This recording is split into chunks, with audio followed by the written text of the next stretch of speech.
Trump விதிக்கிற இறக்குமதி வரி எல்லாமே சட்டவிரோதமானது அப்படின்னு சொல்லிட்டு அமெரிக்காவில் இருக்க ஒரு நீதிமன்றம் ஒரு அதிரடியான தீர்ப்பை வழங்கியிருக்கிறாங்க. இது இந்தியாவுக்கு சாதகமா இருக்கும் அப்படின்னு பல பேரால சொல்லப்படுது. அப்படி என்னதான் நடந்துச்சு அமெரிக்க நீதிமன்றம் இப்படி ஒரு தீர்ப்பு சொல்றதுக்கு அப்படிங்கிறத சுருக்கமா இந்த வீடியோல நீங்க பார்க்கலாம்.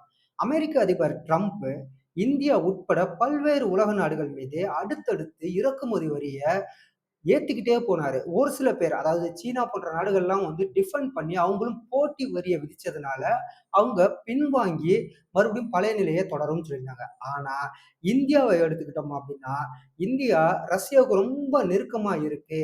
ரஷ்யா கிட்டேருந்து கச்சா எண்ணெய வாங்குறதுனால, உக்ரைனுக்கு எதிரான போருக்கு ரஷ்யாவுக்கு மறைமுகமா இந்தியா உதவி செஞ்சுட்டு இருக்கு. அப்படிங்கிற ஒரு மிகப்பெரிய ஒரு குற்றச்சாட்ட இந்தியா மீது சுமத்தின அமெரிக்க அதிபர் ட்ரம்ப் 25% வரிய விதிக்கிறதா முதல்ல அறிவிச்சாரு.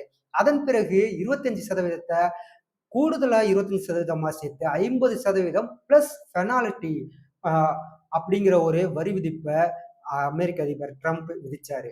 இந்த வரி விதிப்பு கடந்த 27ஆம் தேதி நடைமுறைக்கு வந்துச்சு. இதனால இந்தியாவிலேருந்து ஏற்றுமதி செய்யக்கூடிய பொருட்களோட விலையெல்லாம் அதிகரிச்சு, ஏற்றுமதி மிகப்பெரிய அளவுல பாதிப்பை ஏற்படுத்தியிருக்கு அப்படின்னு ஏற்றுமதியாளர்கள் மிகப்பெரிய அளவுல கவலையில இருந்துட்டு இருந்தாங்க.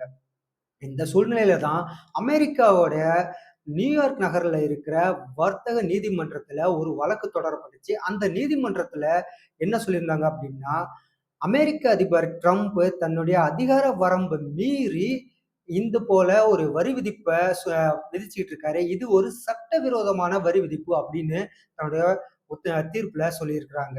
இது அமெரிக்க அதிபருக்கு மிகப்பெரிய ஒரு பின்னடைவை தான் ஏற்படுத்தியிருக்கும் அப்படின்னு சொல்லிட்டு நிறைய பேர் சொல்றாங்க.